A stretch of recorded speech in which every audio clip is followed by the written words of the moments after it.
പ്രീതി zodiac മിക്സിയുള്ള പലർക്കും ഇതൊന്നും അറിയില്ല കേട്ടോ. പലരും കമൻ്റായിട്ട് ചോദിക്കുന്നുണ്ട് കേട്ടോ. എന്നാൽ പിന്നെ ഇത് തന്നെയാവാം ഇന്നത്തെ വീഡിയോ.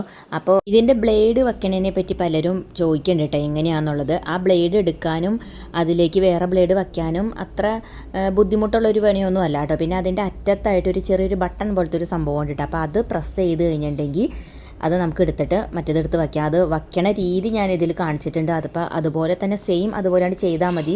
ഇത് നേരെ അങ്ങോട്ട് ബ്ലേഡ് വയ്ക്കരുത്, ഒന്ന് ചരിച്ച് കൊടുത്തിട്ടാണ് കേട്ടോ ആ ബ്ലേഡ് അതിലേക്ക് വയ്ക്കണത്. എങ്കിലാണ് അതിലേക്ക് വയ്ക്കാൻ പറ്റുള്ളൂ. പിന്നെ ഈ ബട്ടൺ പോലെ ഇരിക്കുന്ന സംഭവം അതിലേക്ക് അങ്ങോട്ട് കറക്റ്റായിട്ട് ഇറങ്ങിയിരിക്കുകയും ചെയ്യണം. ഇല്ലെങ്കിൽ ആ ബ്ലേഡ് കറക്റ്റായിട്ട് നിൽക്കില്ല കേട്ടോ. പിന്നെ ആ ബ്ലേഡ് വച്ചേക്കണ പ്ലേറ്റ് ഇതുപോലുള്ളൊരു സംഭവത്തിൻ്റെ മുകളിലാണ് നമ്മൾ വച്ചു കൊടുക്കുന്നത് കേട്ടോ. അതെടുത്ത് അതിൻ്റെ ഉള്ളിലേക്ക് വെച്ചാൽ മതി കേട്ടോ. പിന്നെ അതിൻ്റെ മുകളിലുള്ള അടപ്പ്, അതിനൊരു ലോക്ക് ഉണ്ട് കേട്ടോ. അപ്പോൾ അത് ഒന്ന് സൈഡിലേക്ക് നീക്കി കഴിഞ്ഞാൽ അത് ലോക്കാകും. അപ്പോൾ അതൊക്കെ ഒന്ന് ഇപ്പുറത്തെ സൈഡിലേക്ക് ഒന്ന് നീക്കി കഴിഞ്ഞിട്ടുണ്ടെങ്കിൽ ആ ലോക്ക് ഓപ്പൺ ആവും കേട്ടോ. ഒരു ചെറിയൊരു ലോക്ക് എന്ന് പറയാൻ പറ്റില്ല, ചെറിയൊരു ഒന്ന് ചെറുതായിട്ടൊന്ന് ലോക്ക് ആവണുള്ളൂ അത്. പിന്നെ അതെടുത്ത പിന്നെ ഇത് പോകണം നമുക്ക് അതിൽ നിന്ന് റിമൂവ് ചെയ്യാനായിട്ട് പറ്റും. ഇത് പോകണം മുകളിൽ ചെറുതായിട്ടൊന്ന് പ്രസ് ചെയ്ത് കൊടുത്താൽ മതി കേട്ടോ. ആ പ്രസ് ചെയ്ത് കൊടുത്താൽ മാത്രമാണ് അത് അതിൻ്റെ അടിയിൽ നിന്ന് റിമൂവ് ആയിട്ട് വരുള്ളൂ.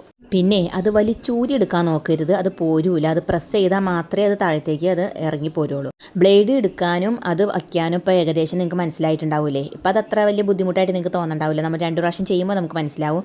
പിന്നെ ഉള്ളൊരു കാര്യം, ആ മിക്സിയുടെ മുകളിൽ ഒരു ചെറിയൊരു മോട്ടർ പോലത്തെ ഒരു സംഭവമുണ്ട്, ഒരു ബ്ലാക്ക് കളറിലുള്ളത്. അത് വച്ചിട്ടാണ് നമ്മൾ ഈ ജാർ അതിൻ്റെ മുകളിലേക്ക് കയറ്റി വയ്ക്കണത് കേട്ടോ. അത് റൈറ്റ് സൈഡിലേക്ക് പയ്യൊന്ന് തിരിച്ചു കഴിഞ്ഞാൽ ആ മുകളിൽ നിന്ന് അതുങ്ങൾ റിമൂവ് ആയി നമുക്ക് കിട്ടും കേട്ടോ. പിന്നെ ഇത് ഒന്നിച്ച് നമുക്ക് ഇങ്ങനെ എടുക്കണതിന് കുഴപ്പമൊന്നുമില്ല. പക്ഷേ ഇത് വാഷ് ചെയ്യാനൊക്കെ എടുക്കുമ്പോഴേ ഇത് ഒന്നിച്ചിരുന്ന് കഴിഞ്ഞാൽ ചിലപ്പോൾ അതിൻ്റെ ഉള്ളിൽ വെള്ളം കയറും കേട്ടോ. അപ്പോൾ അതുകൊണ്ടാണ് സെപ്പറേറ്റ് ആക്കാൻ പറയുന്നത്. എല്ലാവരും ഒന്ന് ശ്രദ്ധിക്കുക.